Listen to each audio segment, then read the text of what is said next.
Hello friends, welcome back. In this video, we will be discussing one more reading comprehension exercise.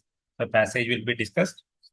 The passage is already given to you. The exercise, rather, it's already given to you in PDF. The link for the exercise is there in the video description. So please, as usual, I would suggest that you attend to the exercise on your own first and then watch the video so that you get maximum learning out of the video descriptions. So that is what I would like you to do. Now we will straight away go to the passage. This passage is around 453 words long. So the strategy should be to complete reading the passage in around 2 minutes. And there are 7 questions. So total 14 minutes is the maximum time you should be taking. The passage is not really difficult to understand. So 2 minutes is more than enough for you to read the passage. Then remaining 12 minutes you can utilize for answering 7 questions with a time period of roughly around 1.5 minutes per question. So that is enough, because once you understand the passage clearly, the questions may not be very difficult. Some of the questions are slightly tricky, otherwise the questions are not very difficult. So the entire strategy depends on understanding the passage properly. So for the sake of your clarity, I have given noted down the main points in the passage instead of going through the passage sentence by sentence. I have noted down the main points. So the first point is that there are two main problems in archaeology as a profession. First is that it is a very poor profession, so funds are not really available. So very little funds are there these funds have to be utilized for excavation. Excavation means digging the sites and taking out the valuable articles from under the earth that have been submerged for centuries. That is called excavation. And then even lesser for publication of the results and maintenance of the site. So the archaeologists, they have to do the excavation, retrieve the artifacts or articles or precious items that have been lying submerged, that indicates the history, culture, etc. of the previous generations. Then you have to publish the results of your excavation, and you also have to preserve and maintain the sites that you have excavated. So the funds are not really enough for doing all these things. And the second problem is illegal excavation. What is illegal excavation? The professional archaeologists are hired by governments or authorities to do the excavation, and whatever the results are there, these results or the findings are preserved in museums or kept in museums for further study and for the means appreciation analysis of all the people. So they don't make any money out of it. So but there is a huge demand for these articles because they are the antiques. They are called antiques, right? So the antique value is very pricey, or a lot of money is associated with these articles. So since these articles cannot be obtained from the government or from professional archaeologists, some kind of private people, they will be doing illegal excavations, and then they will be also selling these to the people who want this at a very high price. So that is the illegal excavation. So this is the second problem. And the author says that the author is proposing a single solution to both the issues. So that is why he says that a single remedy will be there to both the issues. What is the remedy?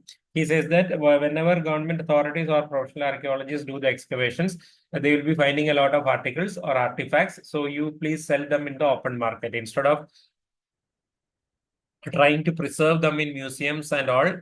Just sell them in the open market. That will be fetching a lot of money. So that money can be utilized for funding the profession and removing all the problems regarding the funds. So the further excavations can be done, analysis, publication of results, maintenance of sites, all these things could be done with the help of these funds. And the problem that arises is that is how you can break the monopoly of the illegal excavators on the market. So once this government starts selling the artifacts officially, there is no incentive for the illegal excavators to do the excavation, because they will not be getting too much money, because anyway the government is selling these products directly, so people will prefer to purchase it from the government instead of from the illegal excavators. That is why there will not be any additional incentives.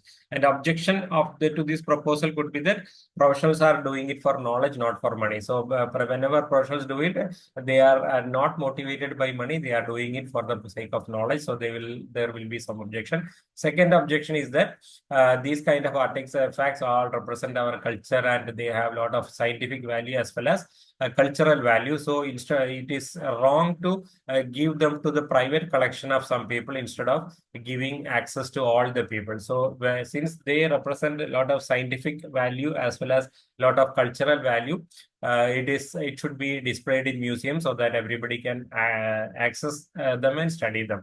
That is the second objection. And he says that both these objections can be removed by saying that by deciding that only those things which are actually the same artifact which is available in plenty, means the same kind of antique item, lot of numbers are there. In such cases, you sell them, you preserve only some of the items for study and display, etc., and other things can be sold, because there is no particular scientific or cultural value attached to all these pieces of the same thing. That is called duplicate artifact. So duplicate in the passage is not referring to any item that is made artificially. It is the genuine item itself, but a copy of the copies of the same item which do not have any particular unique value. So that is called a duplicate. So he says that these kind of, whenever a lot of duplicates are available, such items can be sold in the open market. Other things need not be sold. So whenever there is any particular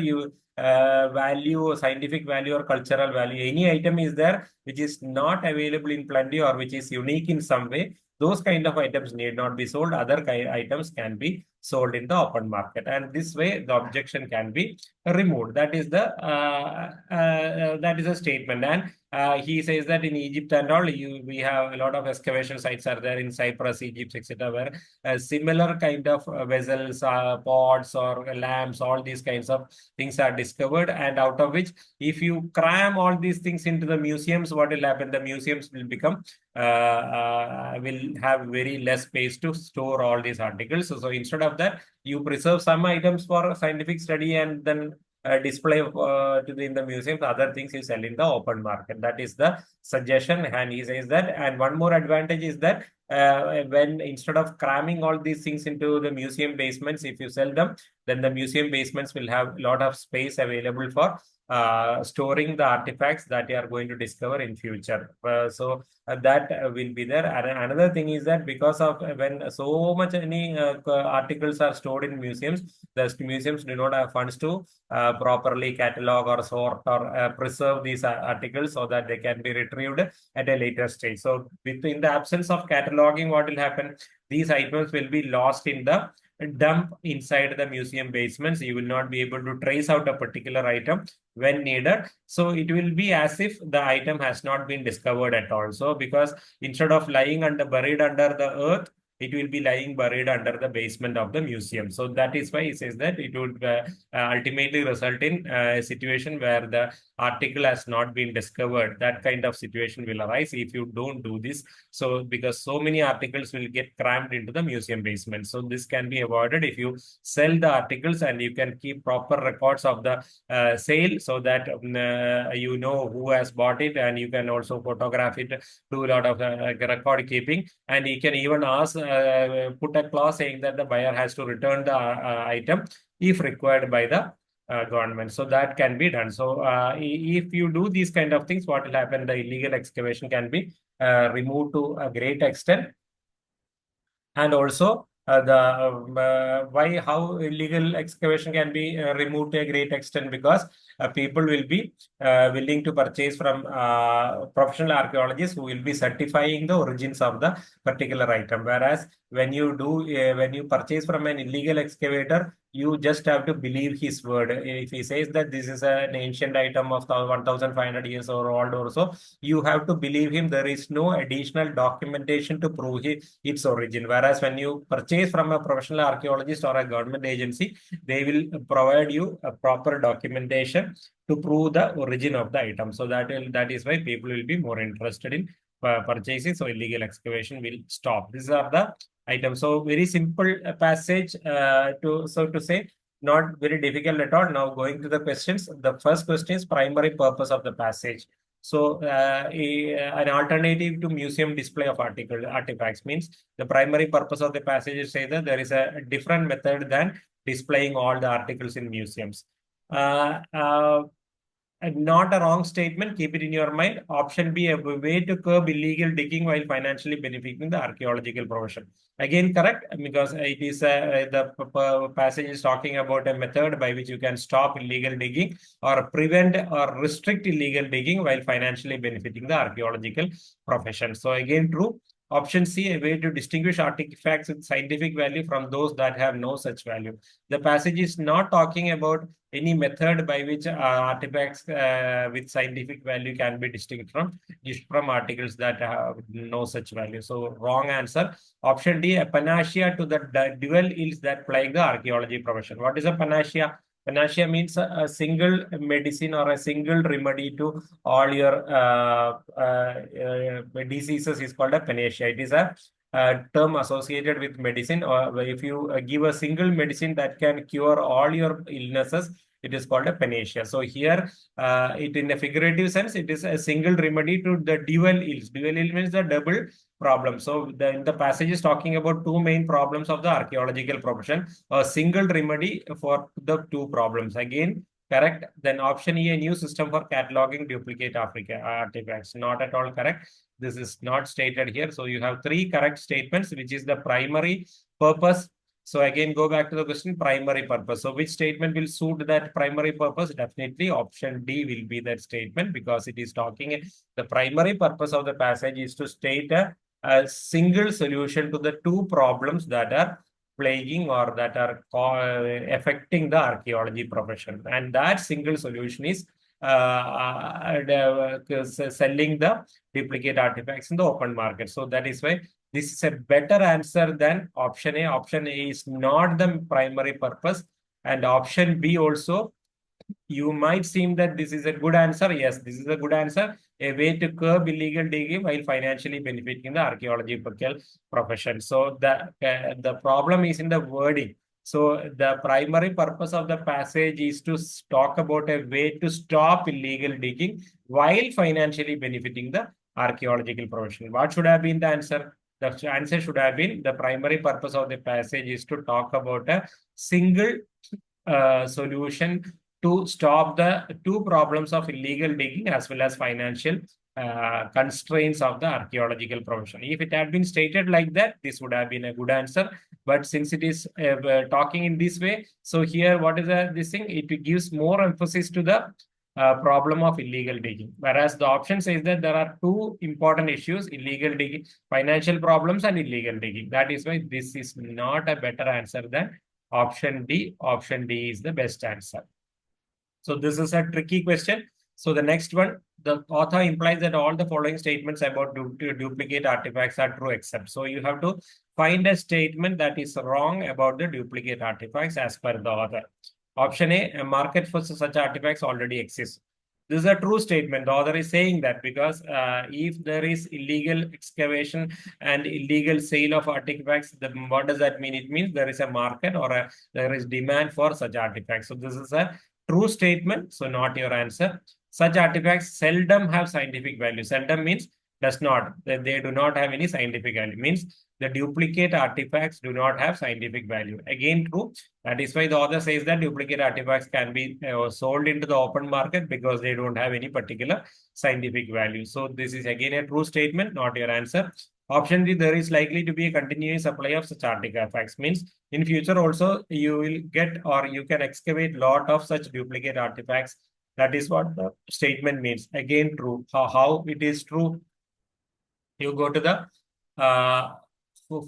fifth para. The basement of museums are simply not large enough to store the artifacts that are likely to be discovered in the future. So from this statement, we can see that the author expects that in future also a lot of these kind of duplicate artifacts are going to be excavated and the museum do not have enough space to store all these things. So this is again something that is very clearly implied by the author, so not your answer. Option D, the number of excavated artifacts always exceed the number required for scientific study. So the passage, the author says that in all cases where the number of excavated artifacts are higher than the number required for scientific study, you sell the excess numbers. That is what the passage is suggesting. But the option says that in all the cases, it is always exceeding. So can we say that? We cannot say that. Why? Because the passage itself says that sell nothing that has unique artistic merit or scientific value. So it may so happen that in some excavations, there might be some duplicate artifacts which have unique artistic value or unique scientific value. Means that they might be copies, or they might be there might be a suitable or a sufficient number of artifacts, but each one will be unique in some way. In such cases, don't sell any of the duplicate artifacts. This is the meaning. So here, this option is not correct, because the option says the number of excavated artifacts always exceed the number required for scientific study is not true. If this has been the case, then the author would say that definitely you can sell, or whatever duplicates are there, you can sell. But the author is giving a provision saying that when there is anything unique regarding a particular artifact, whether it is cultural uniqueness or whether it is scientific uniqueness, in such cases, don't sell. Means sometimes there may be the number of artifacts may be less than the number required for scientific study, or there may be unique cases. Unique cases means the only single one. So everything is unique means there is only a single one of that nature. So the number required for it will be the number required for scientific study. So you cannot say that it is always exceeding. This is a probable answer. Option E. Such artifacts may at times exceed in quality than those set apart for scientific study. Again, true. That is why the option, or what we have discussed in that paragraph, it says that whenever anything is there unique about a particular artifact, you don't sell it. So there may be cases where even copies of the same item may have some unique feature. So in such cases, sometimes it exceeds in quality than those set apart for scientific study. This is actually something that is implied by the author. That is why he says that whenever anything is unique, you don't sell it. So this is true, or it is implied. So since it is implied, not your answer. This is not implied. So option D is the correct answer. So this is the second tricky question here. The first two questions are slightly tricky. Otherwise, I think all the questions may be easy. Let us see. So which of the following is mentioned in the passage as a disadvantage of storing artifacts in museum basement? So what are the disadvantage of storing artifacts in museum basement? So again, go back to the passage in the fifth paragraph. It is saying that basements of museums are not large enough to store the artifacts that are likely to be discovered in the future, and there is not enough money to catalog the artifacts. As a result, the artifacts will not be cataloged, and it will become lost in the huge dump that is there in the museum basements. So it will result in a situation as if the artifact has never been discovered. This is what this is the problem regarding storing artifacts in museums. So option A, museum officials rarely allow scholars to access to such artifacts. This is not mentioned in the passage as a disadvantage. So the question is, which of the following is mentioned in the passage as a disadvantage? So this is not mentioned.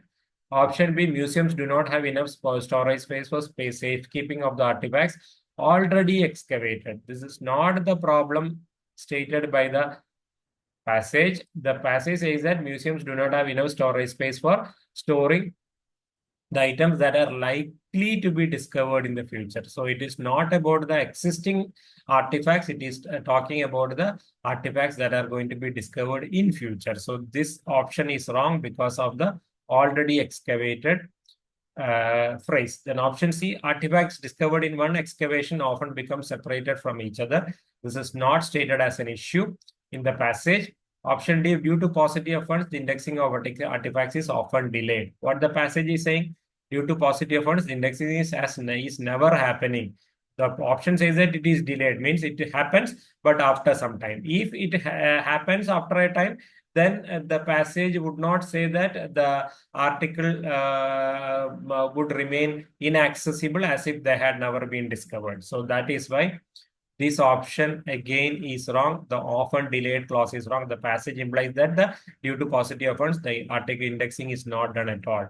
So that is wrong. Option E, absence of cataloging makes the entire excavation effort futile as artifact would still remain inaccessible. Correct, because it is because of the absence of cataloging, the entire excavation itself becomes useless. Why? The artifact, instead of lying under the earth as an undiscovered item, the artifact, even though discovered, it will be lying and in the dump in museum basements, it would still not be accessible. So that is why the entire excavation becomes useless. So this is the disadvantage of storing artifacts in museum basements. So correct answer, all others are wrong.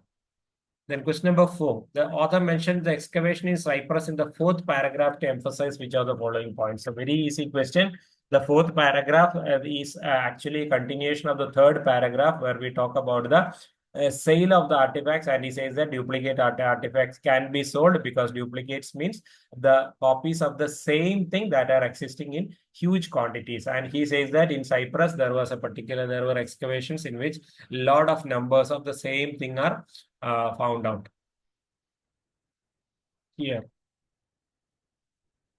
referred thousands of pottery vessels and ancient lamps that are essentially duplicates of one another. So they don't have anything unique in each piece. Everything is copies of the other. So that is why they are called duplicates. In Cyprus, it's an archaeology discovered 2,000 virtually indistinguishable small jugs. All are similar to each other. So you cannot distinguish between these two jugs. 2,000 the numbers are there in a single courtyard. And even precious royal seal impressions known as Imeleka handles have been found in abundance. So even precious items are found in abundance, 4,000. So this is to, so the point the author is making by saying is that whenever you do excavations, it is possible that you get a lot of valuable items in huge quantities with no particular distinguishing feature between one item and another. So in such cases, you don't need all these items for scientific study or preservation. You can preserve or keep some of the items and sell all the others in the market so that you get some money for funding further excavation. This is what the passage is saying. So very clearly, option C is the answer. So here we need not have to discuss the other options. The answer is very clear. Artifacts that are not uniquely valuable and therefore could be sold are available in large quantities. In order to drive home this point, the author is talking about the Cyprus excavation. So less valuable than not correct. There are present cataloging difficulties. We are not talking about cataloging here. Most important location, again wrong. So we are the problem. The issue is not regarding Cyprus. Illegal sales of duplicate article, particularly again, it is we are not talking about illegal sale here. So all are wrong. Option C is the correct answer. The question number 5. Author's argument concerning the effect of the official sale of duplicate artifacts on illegal excavation is based on which of the following assumptions? So this is again a very focused question or a very good question in my opinion. What is the question asking? Question is asking what is the assumption on the basis of which the consequence of the official sale of duplicate artifacts is going to have on illegal excavation based means the author says that whenever whenever official or when you officially sell the duplicate artifacts, it is going to reduce the illegal excavation because their inducement is lost. What is inducement? The attraction or an additional incentive in engaging in illegal excavation is called inducement. So the inducement is lost means there is no attraction in doing illegal excavation. Why? Because government itself is selling the artifacts. So government will be selling at a lower price than what the illegal people are doing. So there is no additional money involved here. This is the consequence. Now, what is the assumption underlying this argument? So the argument is that whenever government sells artifacts, duplicate artifacts, illegal excavation and illegal sale will come down. So what is the assumption? Assumption is very clearly that what is assumption? Assumption is an unstated argument that supports the argument. So what is the assumption here? The assumption is always that whenever government starts selling artifacts, people will always first prefer government, and only then they will go for illegal people. So this is the assumption. Only then the government will start getting money, and illegal excavation will reduce reduce. This is how the argument goes. So the very clear answer is option A. Prospective purchasers would prefer to buy authenticated artifacts. Only if this assumption is there, then our argument that official sale is going to reduce the illegal excavation will become valid. Because if prospective purchasers still go to illegal people, will the government sale be successful in either raising money or in reducing illegal excavation? No. That is why this is a essential a requirement for the argument to be true. So this is your answer. Prospective purchasers would prefer to buy authenticated artifacts. The price of illegally excavated artifacts would fall.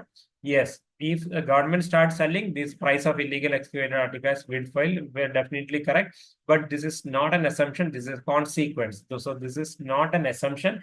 This is a consequence of the action. We are talking about the assumption that is required for the argument to be true.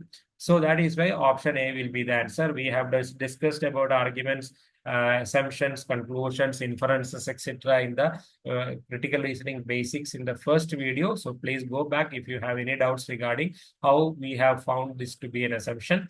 Option C, computers could be used to trace sold artifacts. This is not an assumption that is required for us. So not your answer. Option E, D, illegal excavators would be forced to sell only duplicate artifacts. Illegal excavators are already selling both original or unique artifacts as well as duplicate artifacts. So if government will be selling only duplicate artifacts, so illegal excavators would be forced to sell duplicate artifacts will again become wrong, because their sale will not have too much attraction because government is selling duplicate artifacts.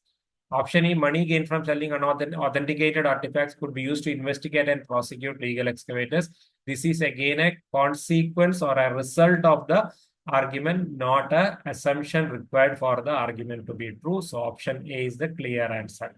Question number 6, the author anticipates which of the following objections to the adoption of his proposal. So what could be the objection to this proposal as per the author? So again, a simple question. The objection is given in paragraph 3. What are the objections the author is expecting? First objection is their professionals will not agree because they say that we are excavating for the sake of knowledge, not for money. Second one is that the artifacts should be available. There will be an argument that they are part of our global cultural heritage and they should be displayed in museums, not sold for private people. These two objections are again logically negated using the subsequent sentences. So what could be the answer here? Museum officials will become unwilling to store artifacts. Not an answer. The author is not anticipating any such thing. And why should the museum officials will become unwilling? Because if you start selling the duplicate artifacts, the museums will have a lot of storage space. So museum officials will be more than willing to store artifacts. So this will not be an answer. Option B, an oversupply of saleable artifacts will sorry. An oversupply of saleable articles will result in and the demand for them will fall. Probably correct, because when government starts selling artifacts in the market, what will be an oversupply will be there in the market, and because of which the demand will be going down. This is a true statement, but is the author anticipating this problem?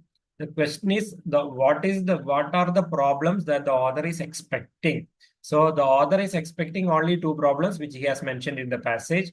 This might be a problem, but the author is not expecting this problem, as a result of which this is not the answer to your question. Option C, artifacts that would have been displayed in public places will be sold to private collectors. Yes, this is the second problem that the author is expecting. First problem is professionals will say that we are excavating for knowledge, not for money. Second is that these precious things will be going to the private collection, it will not be displayed in public places. Artifacts that should have been or would have been displayed in public places otherwise would be sold to the private collectors. So this is a problem that, or an objection that the author is anticipating. And what is the counter argument given by the author to this objection? He says that we are going to sell only duplicate artifacts. We are not going to sell any artifact which is unique and which has got some special value. Such things will definitely be displayed in public places, will not be sold to private collectors. So this is a problem, and he has addressed that problem. So this could be your answer. Option D, the clause regarding return of sold items would discourage potential buyers. So what is it talking about? It is talking about the paragraph, the fifth paragraph, where it says that purchaser could even be required to agree to return the piece. It should become necessary for scientific purpose. So this can become a problem, because when a person purchases an artifact, if there is an agreement or a clause that you have to return it whenever the government asks for it, then he would be discouraged from purchasing it. But the question again is the author anticipating it? The author is not anticipating, or the author is not expecting such a problem. Our question is, what is the issue or objection that the author is expecting? This may be an issue, but the author is not expecting this issue. Then option E, counterfeiting of artifacts will become more commonplace. Wrong again. This is not stated by the author as an issue, and this will not be an issue in the first place, because when more artifacts are available in the market directly from the government, then counterfeiting will come down. It will not become more commonplace. It will actually come down. So this is why it is also wrong. So very clearly, option C is the answer to this question.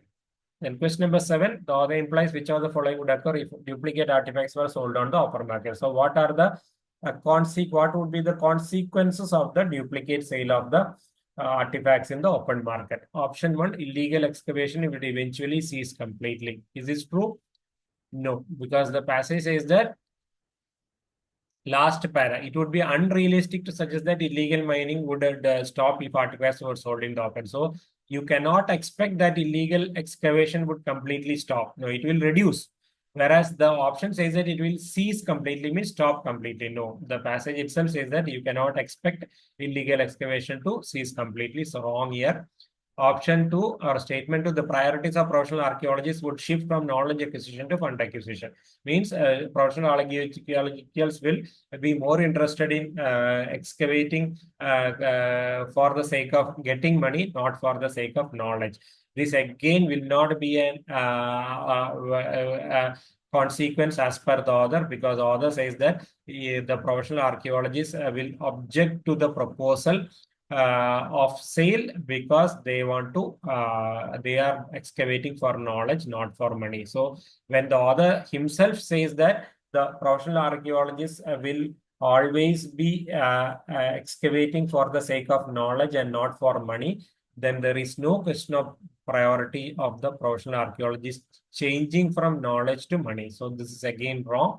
Option 3, archaeologists would be able to publish the results of their excavations more frequently than they currently do. Correct. Because the passage says that whenever we do this kind of sale, a lot of money will be received by the archaeology profession. So that money can be utilized for further excavation, publishing the results, and maintenance of archaeological sites. So that is why this is a good answer. This is a consequence of the sale of duplicate artifacts. So third statement is correct. So only third statement is correct. Option B will be the answer. So that's all. I hope you have liked the explanations and the logic used in arriving at the answers. The passage is not very difficult as such. But some questions were having some difficulty. So the key again is to understand the passage properly by reading it thoroughly and then going for the questions. So I think a reasonably prepared candidate will have no problems in getting all the answers correct in this particular passage, and that should be completed in 14 minutes. If you have a very good reading speed, you should be able to do it in around 12 minutes, so that you still have 2 minutes to spare. That precious 2 minutes can be utilized for other tough questions where you need more time. So this is a strategy you should adopt. You should try to maximize your score and maximize your speed in these kind of passages, so that you get some additional good score as well as some additional time to tackle the other tough questions. So I hope the video is useful to you. Please like, share, and subscribe to the video if you have liked the content, so that your comments and your subscriptions, etc., will motivate me to come out with further videos on topics related to CAT and other management entrance examinations. Thank you. Bye bye.